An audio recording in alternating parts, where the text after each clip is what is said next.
సిద్ధు అయితే నైట్ తాగేసి ఇంక విజయానందన్ అయితే నువ్వు మా నాన్న విషయంలో చేసిన ద్రోహం నాకు తెలీదు అనుకుంటున్నావా అని ఇంక తన మనసులో ఉన్న మాటలన్నీ విజయ్ గురించి అయితే మొత్తం బయట పెట్టేస్తాడు. ఇంకా ఉదయం లేచేసరికి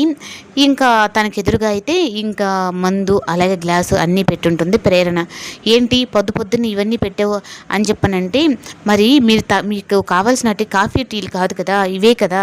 అని అంటూ ఉంటే, అంటే నైట్ తాగిన దానికి ఇప్పుడు ఇలా చేస్తున్నావంటే, అవును నైట్ మీరు తాగి ఏం మాట్లాడలేదా అని చెప్పనని ఇంకా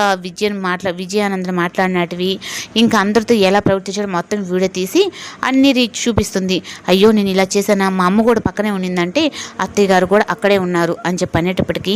ఇంకా ఉదయం కళ్ళ మంజు అయితే ఇంకా సిద్ధు ఏంటి ఇలా అయిపోయాడు అని చెప్పని బాధపడుతూ ఉంటే, అమ్మ రాత్రి ఏదో బాధలు తాగేసానులే అమ్మ అని చెప్పని అంటూ ఉంటే, బాధ తనకి మీరు అలా చెప్తే సరిపోదు, నేను చెప్పినట్టుగా మీరు చేస్తానంటే సరే ఏంటో చెప్పు చేస్తానని ఇంకా దేవుడి దగ్గరికి వెళ్ళి ఆ దీపం వెలిగించుకొని వచ్చి ఈ దీపం మీద ఒట్టేసి చెప్పండి, అది అప్పుడే తను మనసు కుదుట పెడుతుంది, ఇంకెప్పుడు తాగనని చెప్పి అనేటప్పటికీ ఇంకా మంజుల మోహన్ సాయి చూసి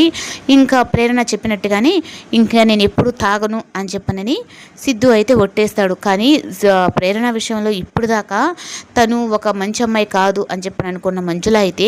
తన కొడుకుని మార్చే పనిలో ఉంది, నా కొడుకుని బాగా చూసుకుంటుంది అని చెప్పని తనకు చిన్నగా మనసు వస్తుంది. నువ్వు చేసిన దానికి చాలా థ్యాంక్స్, నా కొడుకులో మార్పు వస్తే నాకు అంతకంటే సంతోషం లేదు అని చెప్పని ప్రేరణ